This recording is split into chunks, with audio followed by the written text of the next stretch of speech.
Bueno, buenas a todos, buenos días. Mi nombre es Matías Elías Fertas. Qué presión hablar después de Fede, o sea, casi que se van a pegar un bajón en comparación, pero bueno.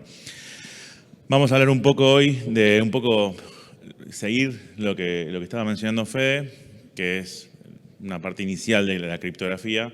Ya hasta ahora Fede lo que mencionó fue un poco, bueno, ¿qué es la cripto? ¿Cómo arranco? ¿Qué conceptos tengo que tener en cuenta para poder introducirme un poco a comprender la cripto? Vamos a hablar un poco ahora de cómo se come esto en el día a día, cómo lo podemos empezar a implementar o lo vemos en nuestras empresas, en nuestra vida cotidiana, en diferentes entornos. Como les comenté, ese soy yo, me pueden agregar a LinkedIn, cualquier cosa o a Twitter. Un poco los objetivos de la charla son los que les dije recién. La idea es, vamos a estar hablando para un nivel básico intermedio, no nos vamos a estar metiendo en cosas muy avanzadas porque no nos da el tiempo y porque, bueno, sería una charla muy específica de criptografía y no es la idea, sino que vamos a mostrar un poco cómo se integran en nuestros sistemas de gestión. En principio, lo voy a pasar rápido porque la audiencia es la misma que hace 10 minutos, así que no nos vamos a explayar en algunos conceptos muy básicos, sino que, bueno, tipos de criptografía, básicamente tenemos dos, simétrica y asimétrica. Tenemos dos tipos grandes de algoritmos. Simétrica, usamos lo mismo para cifrar que para descifrar, haciendo un tweet, no me maten. Asimétrica, tenemos una llave para cerrar y después tenemos otra llave, digamos, que podemos decir para abrir, una llave privada y una llave pública. La llave pública es la que todo el mundo tiene que conocer, la llave privada es la que conocemos nosotros y con una cosa garantizamos integridad, garantizamos confidencialidad y la otra garantizamos que, bueno, sepan quién somos nosotros. Bien, vamos cortito y seguimos con lo interesante. Y también vamos a hablar de un poco esto, cómo enganchamos la criptografía con los estándares o las buenas prácticas que vemos integradas en nuestras organizaciones. En principal, puntualmente vamos a hablar de ISO 27001 y ISO 27002. ISO 27001 es la norma, bien, de gestión de la seguridad de la información y la 27002 es puntualmente esos controles que necesitamos implementar o esas recomendaciones de qué controles necesitamos implementar para poder cumplir con la norma 27001.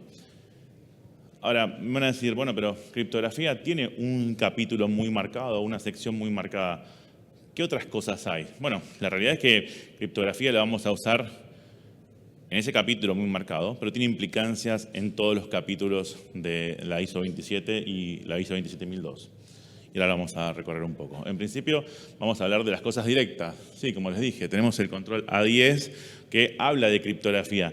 ¿Y qué me dice en principio? Que tengo que tener dos cosas muy básicas que no tienen nada que ver con la criptografía, pero van a ayudar a que yo pueda reglar las cosas criptográficas que pasan en mi organización, que se hagan de la misma forma. En principio, tengo que tener una política, bien, que me diga cómo establecer esas directrices o qué cosas tengo que tener en cuenta desde el punto de vista del uso de la criptografía. Y lo segundo, ¿cómo gestiono las llaves criptográficas? Esto que comentaba Fede, tenemos diferentes algoritmos, tenemos diferentes formas de que los algoritmos se comunican entre sí y demás. ¿Cómo gestionamos esas llaves? O sea, ¿cómo hacemos para que aquello que le da la seguridad a la criptografía se mantenga en un entorno seguro, en un entorno en el que todos podamos manejarlo de la misma forma y que no se pierda por irregularidades o por informalidades de diferentes equipos o diferentes personas? Bien, son como las dos cosas o las dos piedras fundamentales que tenemos que ver. Pero esto tiene un montón de implicancias, porque para poder tener en cuenta lo primero y lo segundo, tenemos que conocer la organización, qué recursos tenemos, no recursos en cuanto a lo monetario, sino recursos humanos, conocimiento, capacidades de gestión. Muchas empresas se ven en la necesidad de tener que gestionar problemas criptográficos o problemas de seguridad y por ahí, en principio, a veces no entienden que hay temas criptográficos a tener de fondo y también tienen los mismos recursos para gestionar criptografía o para reinstalar un Windows o para analizar el antivirus. Entonces, empezar a entender la capacidad de acción desde el punto de vista de recursos humanos, desde el punto de vista de capacidades técnicas y desde el punto de vista de recursos de las organizaciones nos va a permitir un poco orientar un poco qué tan exigente vamos a ser con nuestros propios estándares internos, que van a estar basados en estándares externos, como ya vimos, 27001, 27002, tenemos un montón de buenas prácticas de uso criptográfico y demás. En principio, la política criptográfica, lo primero que hemos hablado.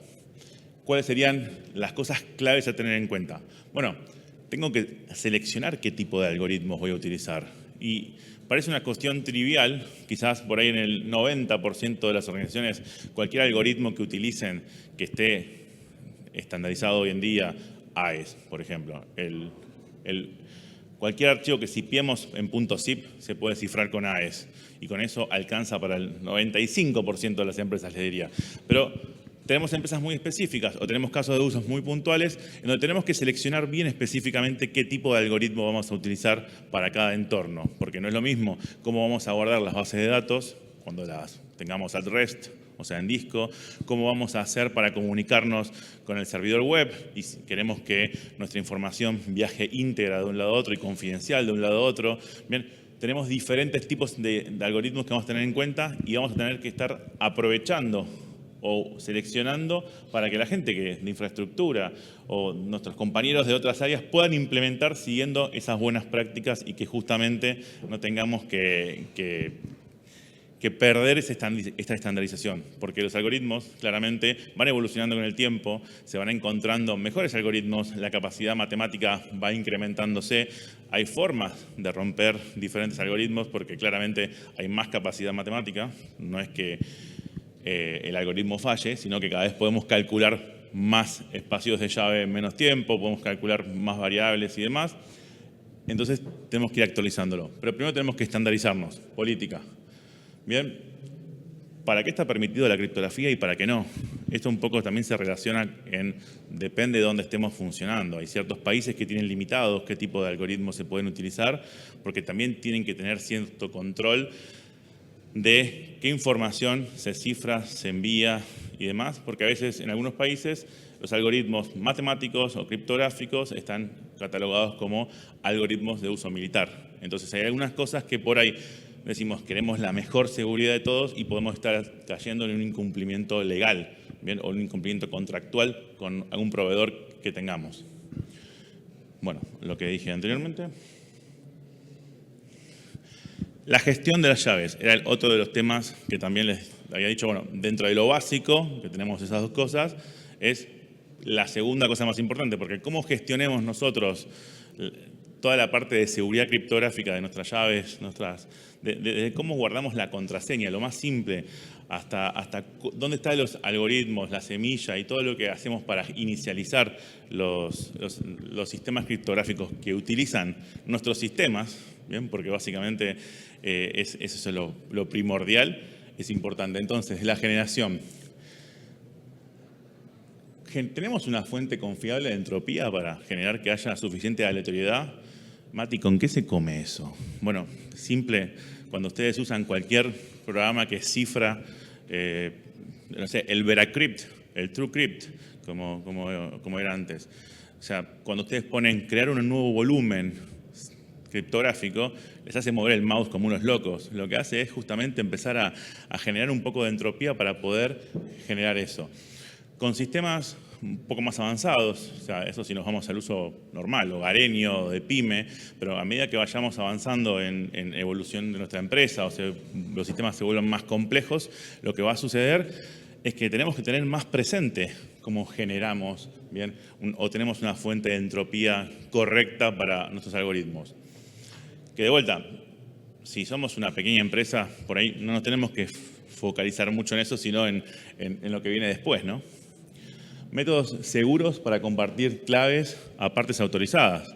O sea, tenemos los mejores algoritmos del mundo, decimos vamos a usar algoritmos simétricos y dejamos la clave pegada en la pared, ¿no? O sea, sí, no. O te mando el archivo cifrado por mail, ¿no? El archivo adjunto. La clave es 1, 2, 3. O sea, le mandamos en el mismo mail, en texto plano, la clave para descifrar. O sea, no sé si a algunos les pasó, a mí me pasó muchas veces. O sea, es como el clásico chiste del post-it con la clave del usuario en la computadora para acceder a esa computadora. Bueno, lo mismo, pero a niveles internos de sistemas, ¿no? Tenemos la contraseña del Wi-Fi pegada al lado de una ventana que se ve de afuera. Entonces nuestra red dejó de ser segura. Y lo mismo pasa con un montón de cosas implicadas. Así que cómo compartimos las claves a las partes autorizadas es muy importante. Muchas veces se ven en la necesidad de empresas de compartir información, ¿bien?, de una auditoría con un tercero o de información confidencial con un tercero. ¿Qué mecanismo usamos para garantizar que esa contraseña que generamos en el archivo cifrado, que es un .zip, lo más básico que vamos a... ¿Cómo se lo transmitimos? Tiene que ser por un canal que nos dé la suficiente confianza o podamos garantizar al menos, bien, que esa contraseña no caiga en manos ajenas. Entonces, muchas veces decimos, bueno, esa contraseña la podemos compartir uso tu llave pública, la cifro con tu llave pública y yo tengo llave privada y vos la abrís con mi pública. Entonces, ok, la vas a poder abrir vos. Entonces, agarrás la clave y tenés un volumen de 2 teras y lo podés descargar sin problemas con un algoritmo simétrico que es mucho más rápido que un asimétrico. Bueno, ese podría ser un caso, por ejemplo. Almacenamiento. Si nos vamos a plataformas industriales, tenemos los HSM, que nos sirven para guardar y almacenar algoritmos o claves criptográficas, pero estamos hablando de un nivel de empresa más grande. Ahora, para las empresas comunes, ¿tienen ustedes aprobado en alguna empresa en la que trabajan ustedes, o incluso de manera personal, algún lugar seguro para guardar sus contraseñas? Simplemente para eso, las contraseñas o las claves de los volúmenes de cifrado, de uso compartido, ¿se guardan en algún lugar? ¿Usan algún, no sé, el KeePass, lo más básico que hay en el mundo? Pero de ahí para arriba hay un montón de diferentes soluciones corporativas que permiten que diferentes usuarios tengan acceso compartido a diferentes claves, que queda un log, que queda un registro. Y eso ya nos da un nivel de seguridad un poco más alto que un Excel. Muchas empresas caen porque guardan todas las claves directamente en un Excel.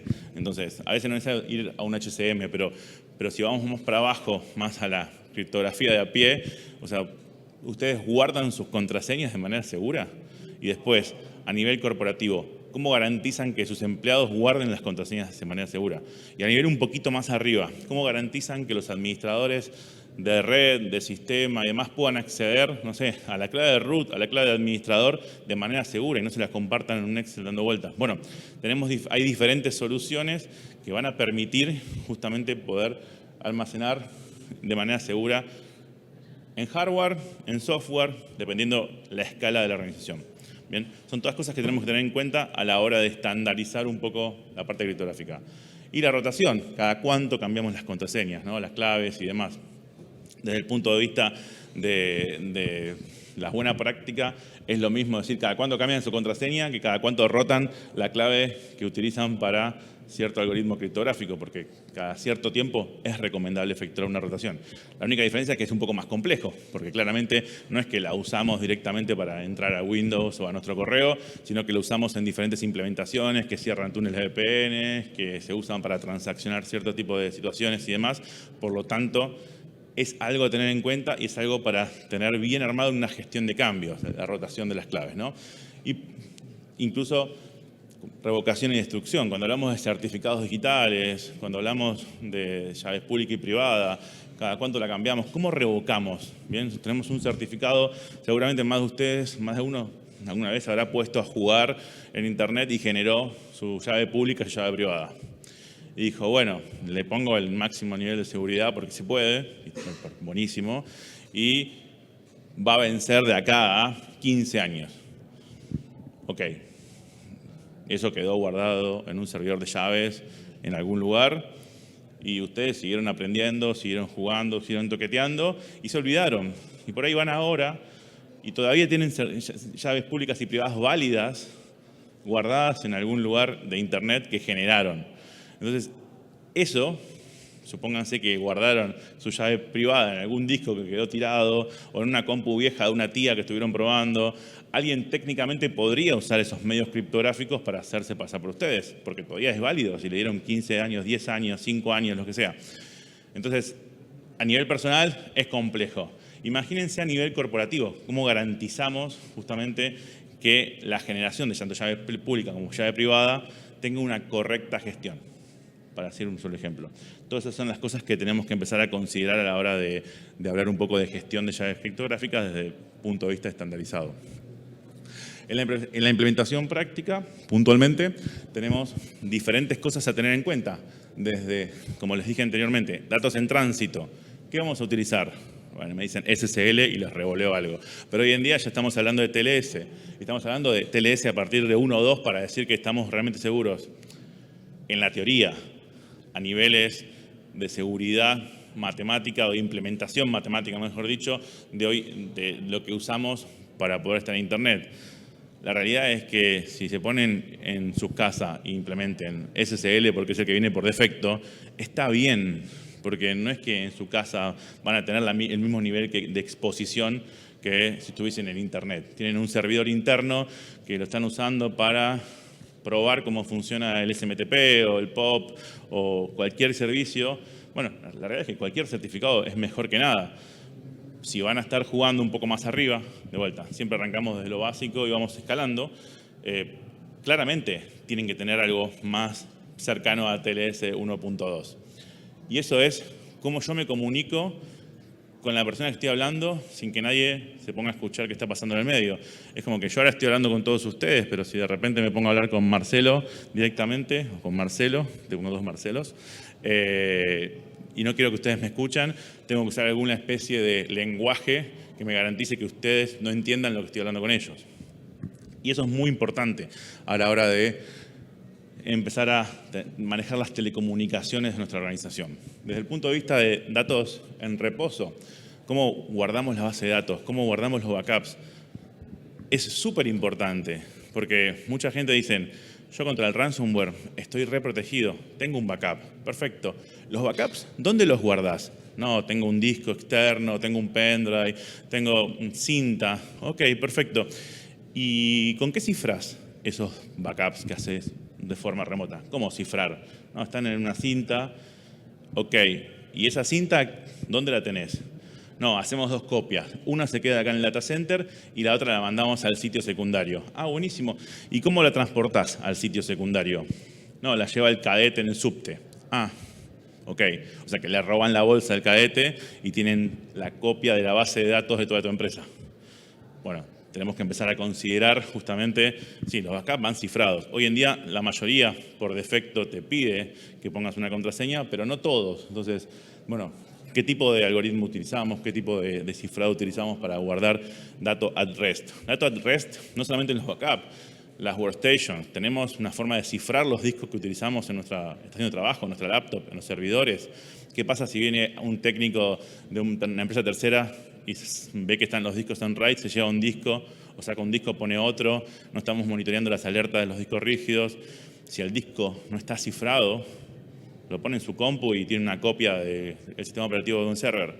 Entonces, la criptografía ahí nos ayuda en la seguridad física. Son defensa en profundidad. Podemos intercalar diferentes cosas.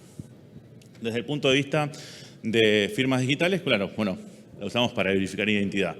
Es muy importante. Yo puedo saber que una persona es quien dice ser porque confío en quien emitió su llave que me está firmando un correo.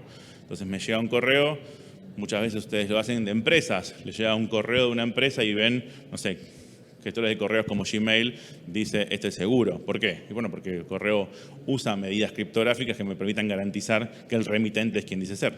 ¿Bien? Así que son algunas de las cosas de implementaciones prácticas de criptografía, aparte de la parte de políticas, que nos ayuda a hablar el mismo lenguaje, a unificar un mensaje como, no sé, desde en nuestra familia, que decimos, tenemos una clave para comunicarnos por ahí, para que sepamos que somos nosotros. Es una forma de autenticarnos, ¿no? Es una forma básica de decir, si yo te digo perro 1, 2, 3, es porque sabes que hay algo que está pasando malo, no sé.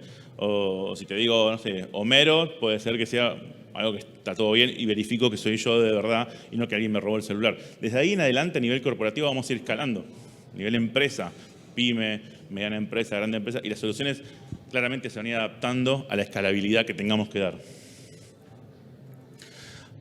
Muy importante es esto, tener un documento, tener en algún lugar establecido qué cosas no.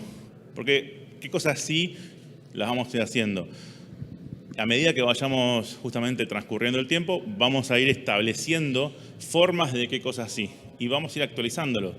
Pero tener bien definido que cierto tipo de comunicaciones, de algoritmos obsoletos no tienen que ser implementados, nos va a ayudar a escalarlo a otras cosas. Software que compremos, proveedores que nos den servicio, plataforma que utilicemos, configuraciones de VPNs, conexiones, enlaces, en todo nivel, que son cosas que por ahí no necesitamos tener porque vamos a empezar a sumar ruido o sumar vulnerabilidades o sumar problemas a nuestro entorno. O sea, conocen todos, supongo, el concepto de defensa en profundidad, que es tener controles bien capa a capa para que no haya un solo control que nos proteja desde el ingreso, que si alguien quiere ingresar hasta que llegue a comprometer nuestros sistemas. Bueno, también está el concepto opuesto que me gusta usar a mí, que es el de errores en profundidad.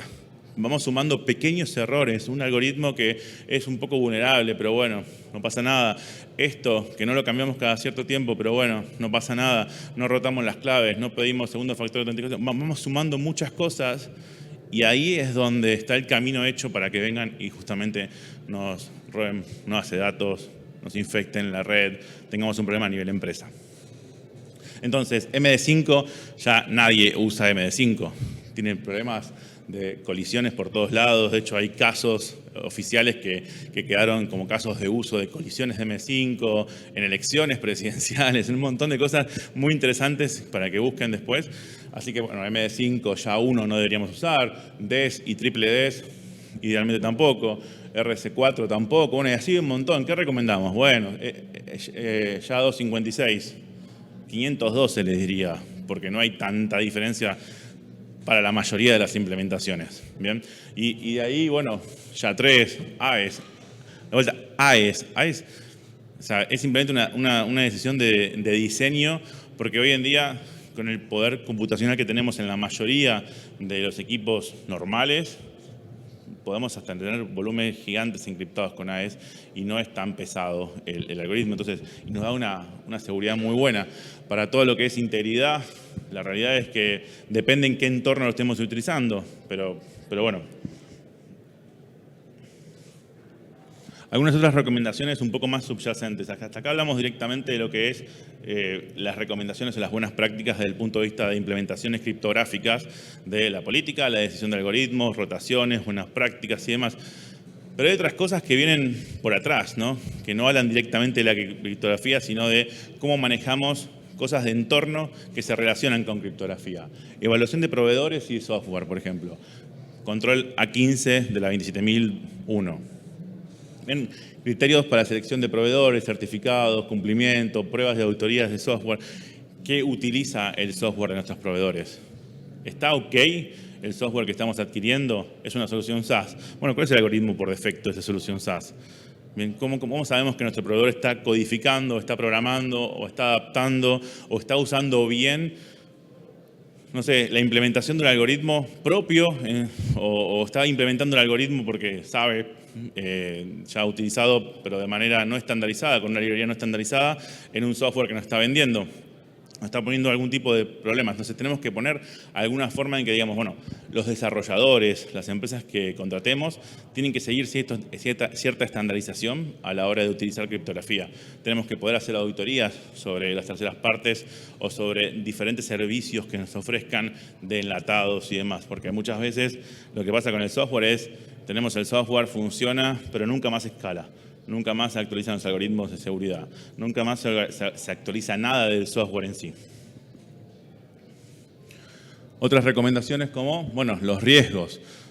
Análisis y gestión de riesgos, voy a tratar de mencionar toda mi vida en cada charla, voy a decir, gestión de riesgos es esencial para todo. Pero entender justamente, evaluar amenazas, vulnerabilidades específicas de cada algoritmo, cuáles son los pros y los cons de cada utilización de algoritmos criptográficos o de medidas de seguridad en nuestro entorno. Gestión de cambios. Bueno, un poco lo comentamos anteriormente, pero cuando yo efectúo un cambio de sistema, ¿cuál es el impacto que puedo llegar a tener? Muchas veces estamos gestionando sistemas legacy y actualizamos los sistemas, los software y demás, y ese cambio de algoritmo puede hacer que nuestros enlaces de telecomunicaciones no tengan la latencia, el ancho de banda o el poder de procesamiento que necesitemos. No es lo mismo un entorno industrial de OT que un entorno IT. Tenemos que ver el poder de procesamiento que tenemos, por ejemplo, en los puntos que estamos midiendo. A veces queremos decir, bueno, me encantaría que todos los PLC, que todos los sensores tengan alguna verificación de integridad, ¿bien? O alguna verificación criptográfica para que no cualquiera pueda inyectar información y me llegue cualquier cosa al centro de control. Ok, ¿qué hago? Ponele criptografía. Y si no evalúo de forma correcta eso, puedo hacer que me dejen de funcionar cosas directamente por capacidad de hardware. Bien, entonces es muy importante que analicemos eso, bien, para la parte de gestión de cambios. Bueno, como ya mencionamos anteriormente, regulaciones. Acá en Argentina tenemos la Ley de Protección de Datos Personales que nos obliga o nos indica que tenemos que poder proteger la información de la gente que recolectemos en nuestras bases de datos, en nuestros sistemas y demás. Para eso, utilizar criptografía es básico, es esencial, ¿bien? Y luego, si operamos a nivel internacional, GDPR hace lo propio. Y, bueno, algunas recomendaciones finales. Mantengan actualizados siempre los sistemas, verifiquen los algoritmos, hagan auditorías periódicas de sus proveedores, del software, de las medidas de seguridad que implementan en cada capa. Bien, las decisiones de uso de algoritmos, de criptografía, por diseño, no es algo trivial, parece algo que se le da siguiente, pero cuando empezamos a planificar una gestión integral de nuestra organización, tenemos que empezar a tener en cuenta qué tipo de soluciones específicas y cuáles son las capas de detalle de las soluciones específicas que empezamos a utilizar, realmente decidimos utilizar. Y capacitar al personal en cuanto a la criptografía para que conozcan, ¿bien?, cuáles son las diferencias básicas. Como dijo Fede, por ahí en una semana tienen a sus empleados del área de seguridad o de tecnología capacitados para el uso. No tienen que entender el criptoanálisis, no tienen que ponerse matemáticamente a factorizar RCA, no tienen que hacer nada loco, pero entender para qué sirve cada tipo de algoritmo, qué cosas podemos usar y qué algoritmos no podemos usar. Bien, un poco esas recomendaciones. Así que, bueno, muchas gracias.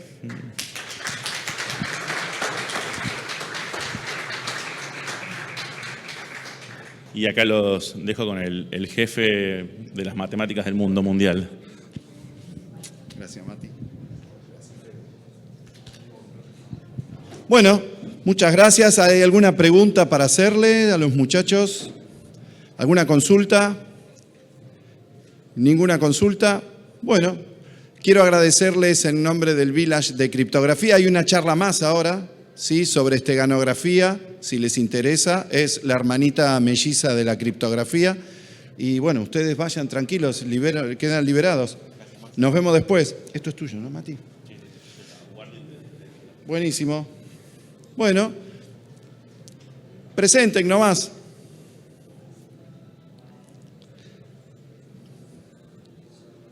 Bien, ¿alguno conoce la esteganografía? ¿No? Bueno, es la hermana... Sí, muy bien, Mati, muy bien.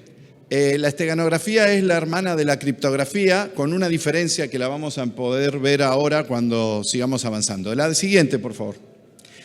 Nosotros partimos en ciberseguridad que el canal de comunicación siempre es inseguro. Partimos de ahí, para nosotros siempre ese canal puede tener algún problema. Ahora vamos a ver algunos de los problemas. Los personajes son emisor, receptor, canal y mensaje, por supuesto. Y acá tenemos el problema. Ahí tenemos a Eva o Evaristo, ¿sí? Es un juego de palabras con escucha o algo por el estilo. Esta persona es la que intercepta los mensajes en el canal y puede tener acceso a su contenido. Por lo tanto, perdemos la confidencialidad. Al perder la confidencialidad, Eva sabe lo que está ocurriendo con la información entre Alicia y Benito. La siguiente, por favor. Pero puede ocurrir que además de que esté escuchando lo que estén hablando, cambie el mensaje, con lo cual pierde la integridad. Al perder la integridad, Benito siempre le va a quedar la incógnita. ¿Lo que yo estoy recibiendo es lo que envió Alicia o es la modificación que hizo un eventual sniffer en el medio. Si nosotros no podemos garantizar esto, entonces no podemos garantizar integridad. Claro, el error también se puede producir en forma accidental. El canal es inseguro, no lo podemos proteger de todo y ahí tenemos el problema de el control de la integridad. Adelante. Pero también podría ocurrir que EVA tenga el poder suficiente para interrumpir la comunicación, lo que llamaríamos una denegación de servicio. Y este es el problema que tiene la criptografía, porque si EVA, que está controlando el canal, descubre que Alicia y Benito se están mandando información secreta que ella no puede supervisar, lo que va a hacer es cortar la comunicación. Y al cortar la comunicación, Alicia y Benito, por supuesto, se quedan sin hablar y es un grave problema. Bueno, ¿qué podemos hacer con esto? Porque esto es lo que ocurre actualmente cuando uno se comunica en forma cifrada. Automáticamente, si hay un supervisor, no solo está prestando atención a esa comunicación, sino que encima puede interferirla o directamente impedirla. Adelante. Entonces, ¿qué pasa si nosotros logramos gambetear este proceso? El supervisor mira los mensajes, pero no ve lo que estoy transmitiendo o lo que intento transmitir. No lo alcanza a percibir. Acá es lo que este procedimiento de gambetear, entre comillas, la comunicación y dejarla pasar, es lo que llamamos esteganografía. La voy a esconder. Esta es una disciplina muy antigua, acá tienen un libro muy viejo, este es el primer artículo escrito, es un libro escrito por este monje. Fíjense las épocas, revoluciones religiosas, si quedabas del otro lado de la frontera, uno u otra religión en nombre de Dios te iban a matar. Entonces, para que eso no ocurra, se escondían frases, oraciones o mensajes, pero se tenían que esconder no cifradamente, se tenían que esconder esteganográficamente. Adelante. Y acá está el ejemplo, el modelo matemático de la esteganografía. Nosotros queremos enviar un mensaje, pero lo voy a tapar, lo voy a esconder adentro de otro, que acá en este gráfico se llama tapadera, y puedo poner algún tipo de clave. La clave no necesariamente tiene que ser criptográfica. Hoy sí, hoy la clave es criptográfica. Los mensajes hoy están ocultos y cifrados, pero también la clave podría ser cómo se introduce un mensaje adentro del otro. Por supuesto está el guardián pasa por ahí, pero el guardián se come la curva porque no ve que adentro hay otro nivel de mensaje. Así que deja pasar el mensaje y cuando llega al receptor, bueno, obviamente este proceso es inversible. Si yo puedo quitar de ahí el mensaje original, se llama esteganografía. Y si no puedo quitar el mensaje original, le decimos marca de agua, que es lo que estamos acostumbrados, que cuando se ponen las imágenes sobre otras y ponen canal X o canal Y que está transmitiendo, bueno, eso es marca de agua. No se puede sacar ese mensaje adentro del otro. Adelante, por favor. Hay distintos métodos, los más tradicionales, así se originó en Grecia, le escribían en la cabeza de un esclavo el mensaje, lo rapaban, le escribían el mensaje y las comunicaciones eran tan lentas que al tipo le crecía el pelo hasta llegar a destino, con lo cual cuando llegaba le decía, jefe, tengo un mensaje para usted literalmente en la cabeza, y lo afeitaban y le sacaban el mensaje. Fíjense, también tenemos un micropunto, esto se usó en la Segunda Guerra Mundial, se le sacaba fotos a los mensajes escritos y luego se los achicaba de tal forma que parezca un puntito y se pegaba en un formulario, se pegaba en un papel y por supuesto para saber que justo el punto 3 de los puntos suspensivos de la carta tenía el mensaje cifrado, el mensaje oculto, esa era como la clave. Tenemos las tintas invisibles, hoy se usan en muchas discotecas, muchos boliches, cuando uno sale le ponen el sellito En algunos bares que tenés canilla libre también. Si está un evento como el de ahora y nos dan canilla libre, a lo mejor nos ponen el sellito acá y vos cuando pasás con luz ultravioleta se despeja. Y por supuesto tenemos los mecanismos tradicionales, la tinta invisible con limón, eso se puede hacer. Hay empresas que te hacen micropuntos, vos podés comprar 1 gramo o 5 gramos de micropuntos, los ponés, esto lo usan las fuerzas de seguridad, lo pegan en los billetes o lo pegan en los objetos que van a robar o que piensan que van a robar o que están contrabandeando y entonces tienen la prueba de que se produjo esa situación. Adelante. Pero hoy, con las computadoras, lo que podemos hacer es meter información adentro de otra y un lugar donde se guarda mucha información son las imágenes. Acá tenemos un ejemplo, esta es la página de Kaspersky, es muy bueno. Y tenemos la imagen de la izquierda, no tiene nada, y la imagen de la derecha tiene 10 capítulos de una novela. Nadie puede ver la diferencia y sabemos que está ahí. Bueno, se supone, yo no sé si está ahí, voy a creerle a Kaspersky que ellos lo inyectaron, pero la verdad que no pasa la prueba del ojo, no nos damos cuenta. Por supuesto, hay una rama de la esteganografía que es el esteganoanálisis, que por medio de mecanismos estadísticos podríamos intentar detectar esos cambios, pero no siempre son certeros. Adelante. Fíjense, bueno, Fede, Matis y yo trabajábamos en la Universidad Nacional de Quilmes, así que lo que hice fue meter en el logo de Quilmes, metí todos los temas de los redondos, ¿sí? De Gulp, me parece que era, y 4 temas de los redondos y lo metí en el logo de Quilmes. Este es un logo interesante porque es todo rojo y blanco, ¿no? Entonces es más desafiante ver si hay inyectada información. En la foto de la modelo anterior había mucho pixelado, ¿no? Había mucho píxel de color distinto, pero acá el pixelado es uniforme, o es rojo o es blanco. Vamos a ver qué pasa. Adelante. Bien. La imagen de la derecha creo que no tiene nada, es la que está inyectada y la imagen de la izquierda es la que no tiene nada, ¿sí? Así que fíjense como algo tan básico como rojo y blanco no lo podemos distinguir, ¿sí? Adelante. ¿Qué es lo que ocurre?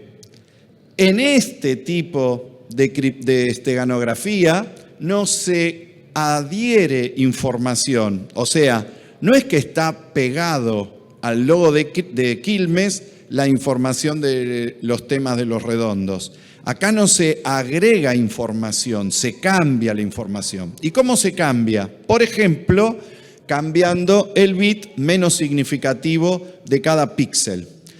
Cada píxel está formado por 32 bits en esta técnica.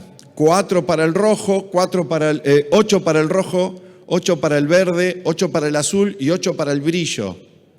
Si yo cambio ligeramente uno de esos bits, no va a percibirlo el ojo. Observen, en la parte de arriba a la izquierda tenemos el rojo que viene tal cual está en el Paint. Si ustedes se fijan, ahí están los 3 colores de RGB, rojo, verde y azul. Fíjense que para armar rojo puro, verde 0, azul 0 y rojo, valor 255. Bien. El de abajo es exactamente lo mismo, pero le puse rojo 254. ¿Pueden ver la diferencia? ¿Sí? Posiblemente nadie tenga este nivel de percepción de poder ver ese nivel de diferencia. Y así es como trabaja la inyección de bits en una imagen a través de la modificación del bit menos significativo. Adelante. Bien, nosotros solo no lo descubrimos esto es milenario y se supone, fíjense lo que ocurrió, esto es en 2012, capturaron a una persona que estaba transportando información inyectada adentro de un video, según ellos tenía más de 100 documentos de Al Qaeda y siempre me dicen, che, ¿y cómo sabían que ese tipo iba a llevar un pendrive, que adentro iba a tener un video, que adentro iba a tener... Bueno, ahí está la inteligencia normal, ¿no? Los mecanismos de inteligencia. La cuestión es que cuando este muchacho pasó por el aeropuerto, le dijeron, vos sos fulanito de tal, vení para acá, mostranos a ver qué tenés, y descubrieron esa información. Bien, adelante. Esto es muy preocupante. Fíjense que en 2018 se hizo en la conferencia RSA, que es uno de los eventos más importantes de criptografía en el mundo, se hizo una exposición sobre justamente los píxeles envenenados, sería esto de tener inyección de información dentro de otra información es muy relevante. Y lo están usando las empresas de cibercrimen y terrorismo, así que hay un grave problema con esto en la comunidad mundial. Claro, esto pasa mucho más desapercibido porque, como te digo, ese canal, aunque vos lo interceptes, lo interrumpas o lo supervises, vos posiblemente no veas lo que está pasando frente a tus narices. Adelante. Les dejo acá algunas referencias, si a alguno le interesa. Y bueno, nos veremos próximamente, si Dios quiere. Tenemos un stand de criptografía y esteganografía que los invitamos a que pasen. Tenemos charlitas a la tarde y mañana vamos a tener una charla también de 17 a 18 horas en uno de las salas. No sé si nos toca C1 o esta misma. Muchas gracias, nos vemos. Se te cayó un papel.